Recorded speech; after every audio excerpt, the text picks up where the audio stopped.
Hello bachcho, let us read this given question. So the given question says that the equation of the state of gas is given by P plus A by V cube and V minus B square is equals to Ct, where P, V, T are pressure, volume and temperature respectively. A, B, C are constants and the dimensions of A and B are respectively. तो देखिए बच्चों यहाँ पे हमें A और B के dimensions find out करने हैं।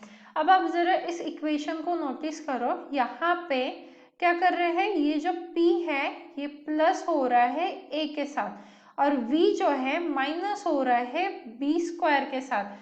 तो हम एडिशन एंड सब्सट्रैक्शन तभी कर सकते हैं जब वो डायमेंशनली इक्वल रहे, डायमेंशनली क्या रहे, वो इक्वल रहे, ठीक है, तभी हमारा एडिशन एंड सब्सट्रैक्शन क्या होता है, पॉसिबल होता है।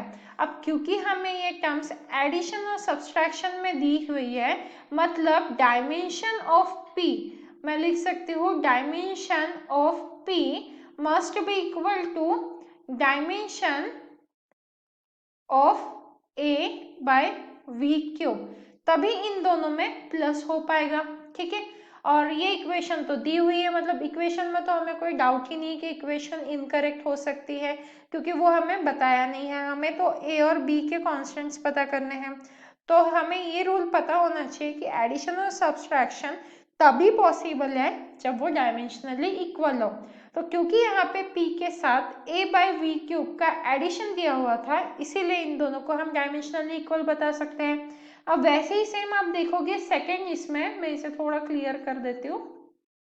अब आप देखो सेकेंड इसमें, मतलब ये जो हमारा गिवन है, अब यहाँ पे V माइनस बी स्क्वायर दिया है, ये भी तभी पॉसिबल है जब डायमेंशंस ऑफ V इक्वल है डायमेंशंस ऑफ B स्क्वायर के, right, dimensions of B square के इक्वल है, तभी ये माइनस सब्सट्रैक्शन पॉसिबल है, राइट, क्योंकि हमने यहाँ पे गोल्डन रूल लिख लिया है, ये काफी यूजफुल है, ठीक है।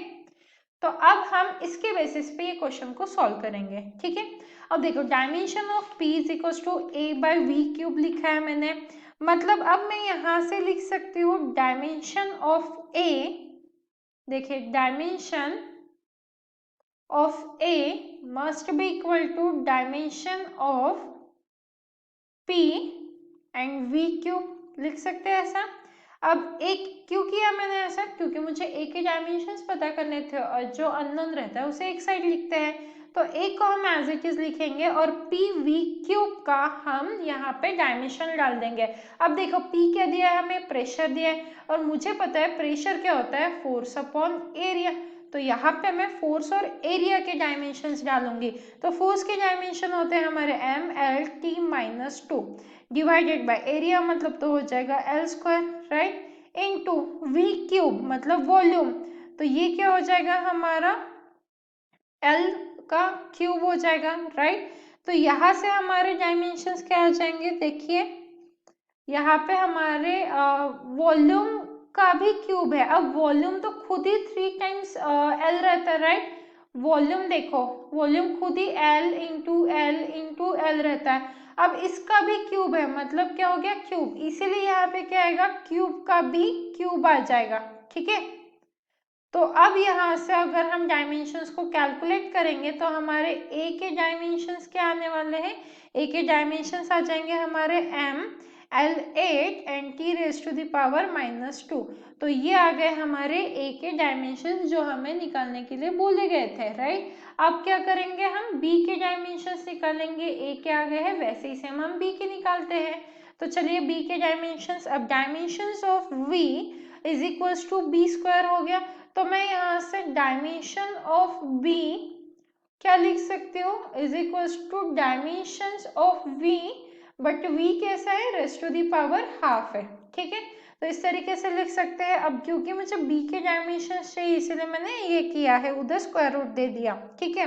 अब V क्या होता है हमारा, V है वॉल्यूम, ठीक है, और मैंने अभी बताया वॉल्यूम के लिए L इंटू एल, मतलब यहाँ पे हम लिख सकते हैं L raised to the power 3, right, and फिर उसका भी हाफ, मतलब ये क्या हो जाएगा, मुझे क्या मिलेगा L3/2, तो ये हो गए हमारे B के dimensions. L3/2. This is the dimension of B. यही मुझे फाइंड आउट करना था। अब चेक करते हैं ऑप्शन। तो आप देखिए कौन सा ऑप्शन मैच कर रहा है यहाँ पे। Option A is the right match with the obtain answer. So this is the final answer and I hope you understood it well. All the best.